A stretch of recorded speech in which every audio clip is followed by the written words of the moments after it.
ఆ ఊరిలో రామాలయం లేదు, కానీ దేహమే దేవాలయం చేసుకున్న గొప్ప భక్తులున్నారు.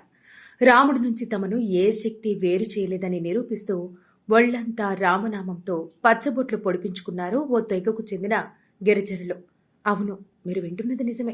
ఛత్తీస్గఢ్లో కొన్ని వందల ఏళ్ల నాటి నుంచి ఈ సాంప్రదాయాన్ని అనుసరిస్తూ శ్రీరాముడి మీద తనకున్న అపార భక్తిని చాటుకుంటున్నారు వీళ్లు.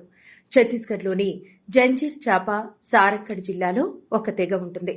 వారిని రామ్ నామేలు అని పిలుస్తారు. వీరికి శ్రీరాముడంటే అమితమైన భక్తి. గతంలో వీరికి దేవాలయాల్లో ప్రవేశం ఉండేది కాదు. దీంతో వారి దేహాన్నే రామాలయంగా మార్చుకుని శరీరం మొత్తం పచ్చబొట్లు వేయించుకున్నారు. ఈ తెగలోని వారంతా పూర్తిగా శాకాహారులు. ప్రతిరోజు రామాయణం పారాయణం చేస్తారు. వీరి ఇళ్లలో ఏదైనా శుభకార్యం లేదా అశుభం జరిగినా శ్రీరాముని భజన చేస్తారు. ప్రతి ఏటా పుష్యమాసం శుక్ల ఏకాదశి రోజు నుంచి 3 రోజుల పాటు మేళ నిర్వహిస్తారు. ఈ మేళను తిలకించేందుకు విదేశాల నుంచి సైతం అధిక సంఖ్యలో పర్యాటకులు వస్తారు. వీరికి రామాలయం అనేది ప్రత్యేకంగా ఉండదు. కేవలం రామనామ స్మరణ చేస్తారు. ఈ మేళాలో తమ జాతికి చెందిన యువతీ యువకులకు పెళ్లిళ్లు జరిపిస్తారు. ఇలా వారి జీవన విధానంలోని ప్రతి పనిని, ప్రతి శుభకార్యాన్ని రామనామంతోనే ముడిపెడతారు.